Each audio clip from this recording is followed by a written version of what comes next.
Rahasia masa lalu Yosef diungkap Yoris, ternyata miliki istri lain bukan cuma Tuti dan Mimin. Terungkap rahasia masa lalu dari Yosef selaku tersangka kasus pembunuhan Tuti dan Amalia di Subang. Menurut Yoris, putra sulung Yosef, ayahnya itu pernah memiliki istri lain bukan cuma Tuti dan Mimin. Yoris menyebut jika Yosef pernah poligami beberapa wanita saat menjalani rumah tangga dengan Tuti. Sebelum menikah siri dengan Mimin, Yosef pernah menikah dengan wanita lain dan memiliki seorang anak. Dulu papa sama mama baik sebelum menikah lagi atau poligami secara siri, kata Yoris dilansir dari YouTube di Kursus Net pada Jumat 27 Oktober 2023. Saat itu, kata Yoris, sang ayah menikah lagi di saat dirinya masih kecil. Emang dia itu sebelumnya pernah menikah, bukan sama Bu Mimin, pas sama mamah waktu saya masih kecil dia nikah lagi, tapi dengan orang yang berbeda, tutur Yoris. Bahkan dari pernikahan itu, Yosef memiliki seorang anak. Hingga akhirnya Yosef kemudian bercerai dengan istrinya, selain Tuti kemudian bertemu Mimin.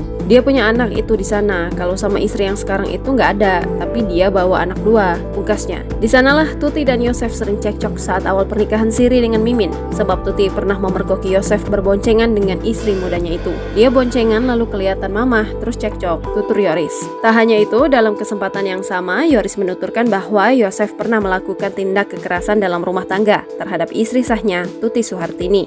Bahkan menurut Yoris, ayahnya itu sempat berkelahi hingga mendorong Tuti. Hal itu dilakukan oleh Yosef di depan anak-anaknya. Jadi mamah tuh didorong di kursi sambil ditahan leher, pakai sikut di elbow, jelas Yoris. Yosef bahkan melakukan hal itu di depan Yoris dan Amel. Terus sama saya dilerai, waktu itu Amel sampai nangis, katanya lagi. Bukan cuma mendorong Tuti ke kursi, Yosef bahkan sampai menyikut leher Tuti agar tak bisa melawan. Saat itu Yoris yang melerai perkelahian antara Yosef dan Tuti. Selain itu, Yosef dan Tuti Suhartini juga sering cekcok soal uang. Papa kalau berantem sama mamah selalu bertengkar tentang uang, harta, selalu bertengkar, bebernya. Bahkan menurut dia, Yosef akan mengamuk jika Tuti berani menjelekkan Mimin. Apalagi kalau mamah jelek-jelekin Mimin, langsung naik pitam dia, langsung keluar bahasa binatang, ungkap Yoris. Download Tribun X sekarang, menghadirkan lokal menjadi Indonesia.